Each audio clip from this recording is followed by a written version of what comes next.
You sit down, and for a moment, nothing happens. The day is over, or at least the part of it that asked something of you is over, and now you're here, on the couch, or the edge of the bed, or the chair near the window. In the kind of stillness that does not announce itself, the lamp is on. The room is the same room it has always been, and for the first few seconds, your mind stays empty, the way a hallway stays quiet right after a door closes behind you. You are not thinking about anything yet. You are just sitting, letting your body understand that it can stop now. There is nothing left tonight that needs your attention.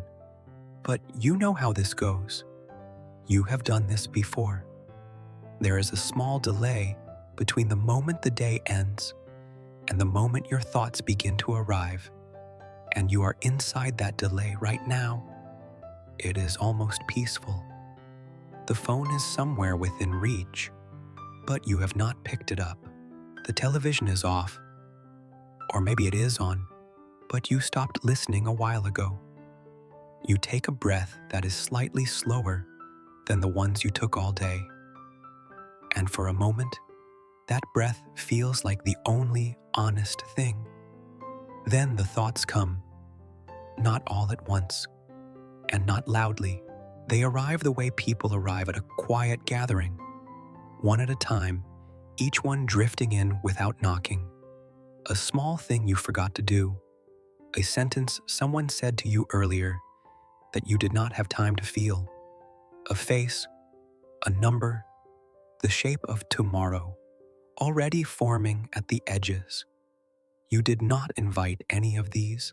They simply waited until the noise of the day faded, and now they have somewhere to be, and that somewhere is here, with you.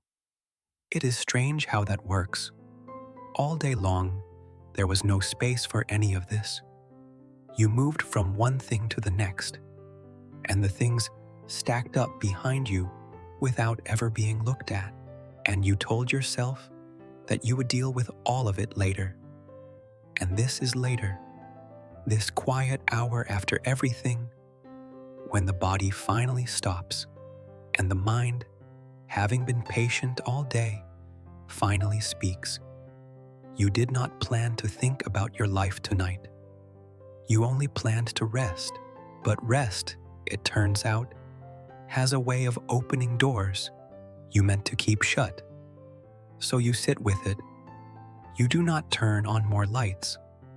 You do not reach for the distraction that is sitting right there. Something in you, tired as it is, wants to stay in this for a while longer. Even though you are not sure what this is, the room holds still around you.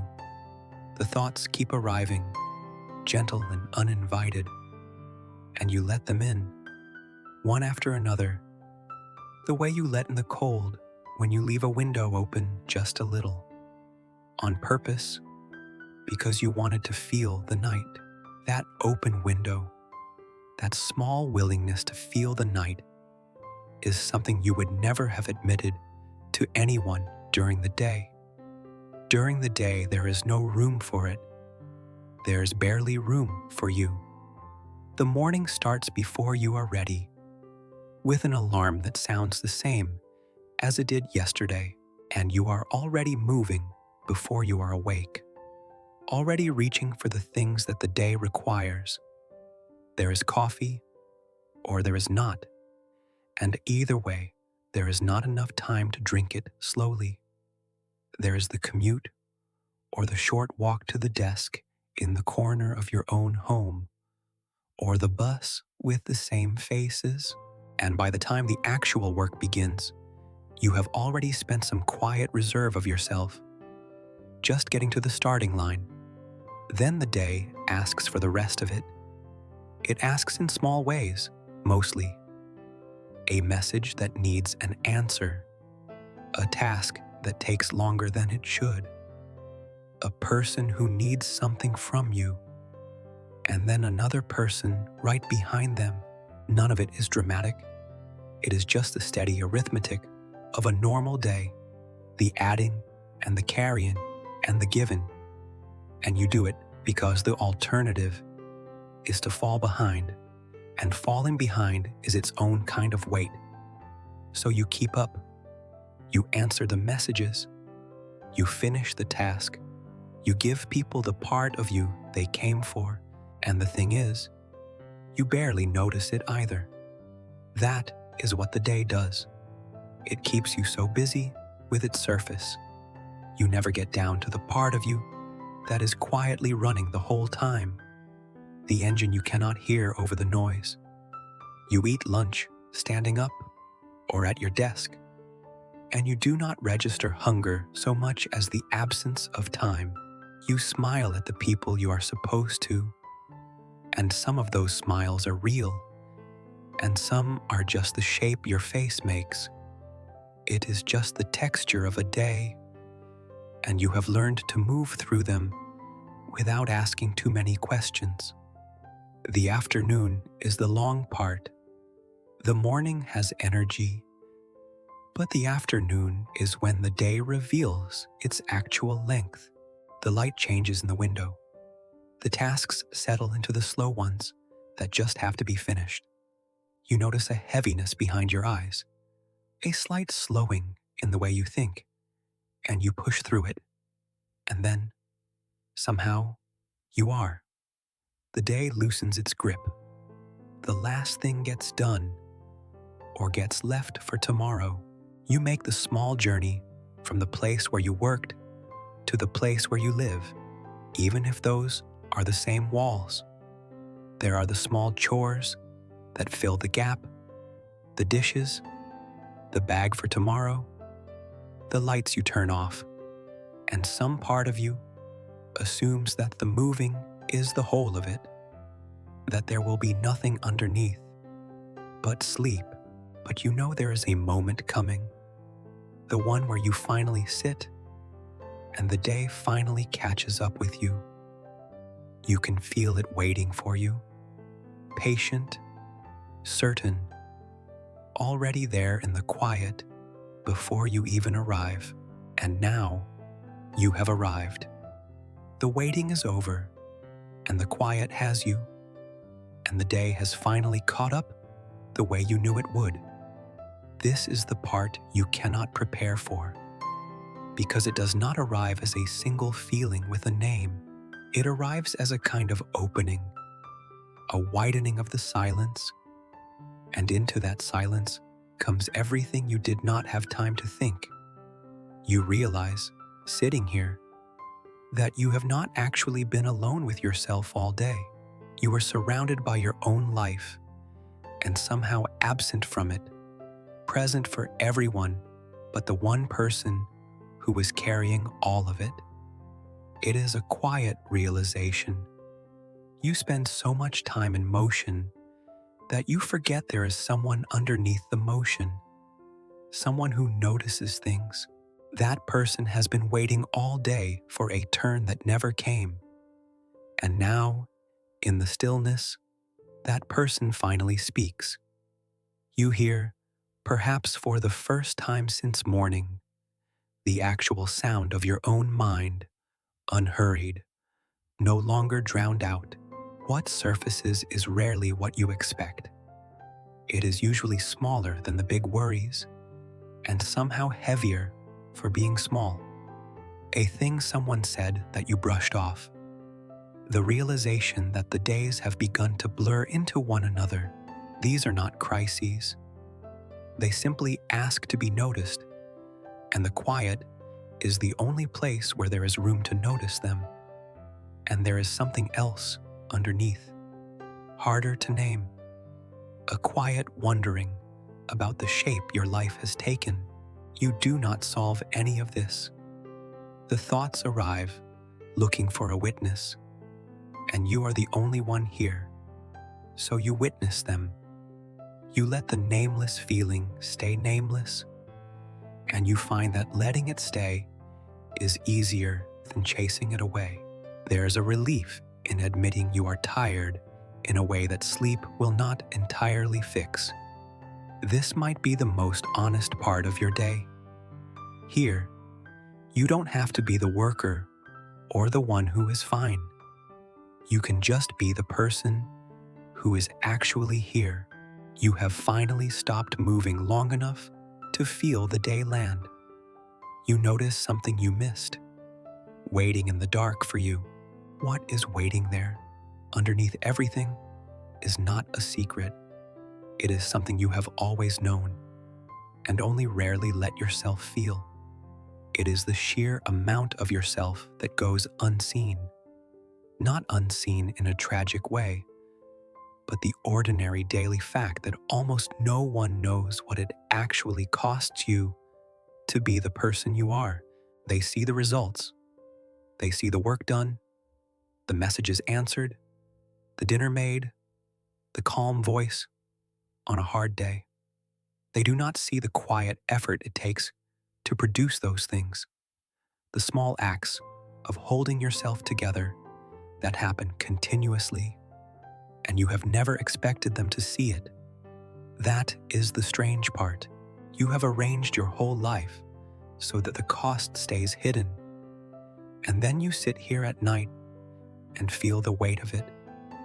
There is a particular loneliness in that, and it is not the loneliness of being without people. You may have people. The loneliness is different. It is the loneliness of being the only one who knows the whole of your own experience. Your coworkers get the working piece. Your family gets the steady piece. Your friends get the lighter piece, the one that can still laugh. But you are the only one who holds all the pieces at once, the only one awake at this hour with the full picture in your hands. And the full picture is heavier than any single piece, and there is no one to hand it to. You think about this without bitterness. That surprises you a little, that the thought arrives so gently. This is what it is to be an adult. You carry your own life. You became the person responsible for the whole of yourself, and you did it so gradually that you never marked the day it happened. No one told you that the carrying was beginning. You just woke up one ordinary morning, already carrying, and you have not put it down since. And the carrying has changed you. You have grown quieter. You have learned to need less, or at least to ask for less. You have developed a tolerance for difficulty that would have frightened your younger self. The hardest things often feel like nothing at all, like just another Tuesday, like just the way life is. You have become competent at your own existence in a way that no one praises, because competence at simply living is invisible. You hold a job, you keep a home, you handle the small emergencies and the slow disappointments, and every bit of it is done by you, quietly, with a resourcefulness you never get to show off, in the privacy of a life that mostly only you can see. Sitting here, you let yourself feel the fullness of that for once, not to complain about it, even in your own head, but just to acknowledge it, the way you might finally acknowledge an ache you have been ignoring. You have been strong for a long time, longer than anyone knows, because the strength does not look like strength. It looks like showing up. It looks like answering when you are tired. It looks like the 1,000 small choices to keep going, made so quietly that even you forget.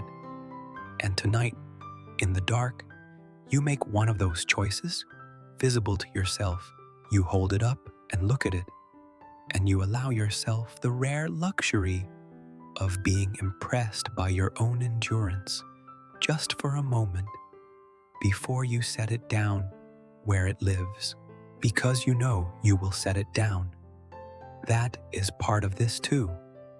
This honesty has an expiration. In a few hours, you will sleep, And in the morning, the alarm will sound the same as it always does. And you will rise and become, once again, the version of yourself that the day requires. The seeing person, the one who is fine. The carrying will resume without comment. And tonight's quiet recognition will fold itself back into the place where you keep such things. You are not sad about this. It is simply the rhythm of it, the way the tide knows nothing of permanence, the way the night is honest, precisely because the day cannot afford to be. But you also know that this hour matters. There is something in being witnessed, even by yourself, even by no one but the quiet and the lamp and the room. To sit with the whole of your life for a few minutes and not look away. To feel the weight and not pretend it is lighter than it is. To acknowledge, alone, the things you cannot say to anyone. And to find that the acknowledging is enough. You did not fix anything tonight. You did not arrive at any conclusion. You only stopped long enough to be honest. And honesty, you are learning, is its own quiet form of rest. A different kind than sleep. One that reaches a place sleep cannot find. The room has not changed around you. The lamp is still on. The night is still pressing softly against the window, but something in you has loosened, the way a held breath loosens when you finally let it go. The thoughts that arrived so insistently have begun to settle, no longer demanding to be heard, content now simply to have been. You feel the tiredness more clearly now, the real tiredness. And there is a strange comfort in feeling it plainly.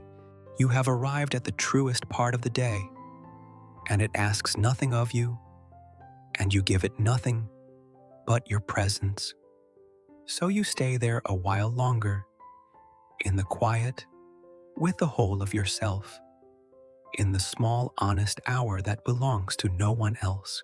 That small, honest hour does not end with a decision.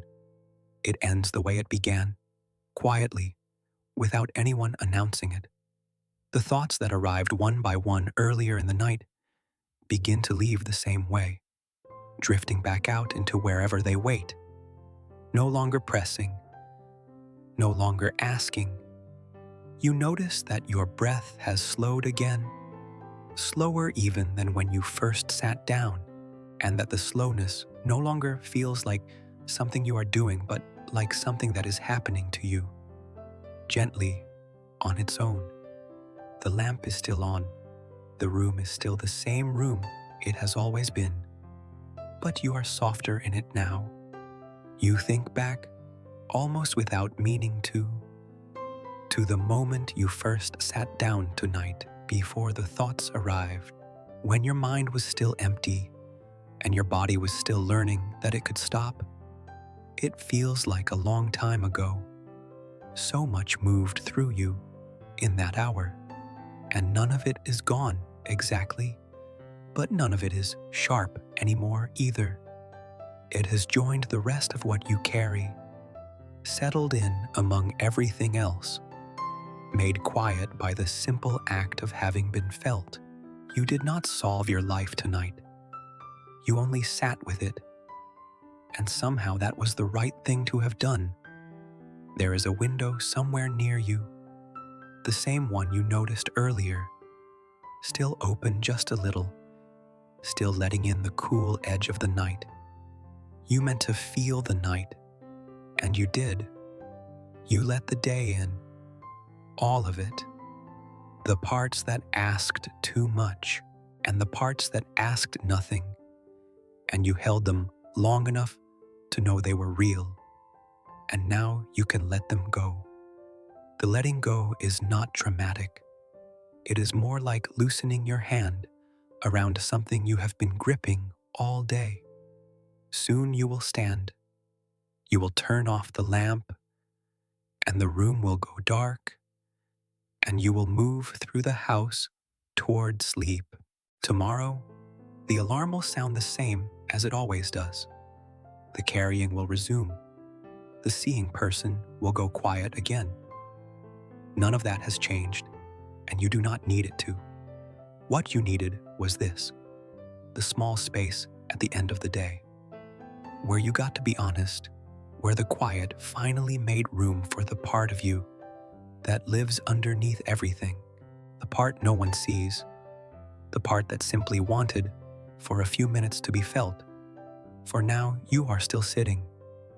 You are not in any hurry to stand. The night is patient, and so, for once, are you. The thoughts have nearly all gone now, and what is left is only the quiet, and your slow breath, and the soft weight of a day fully lived and finally set down. You stay there a moment longer, in the lamplight, in the stillness, in the company of yourself, while the night keeps its gentle watch through the open window.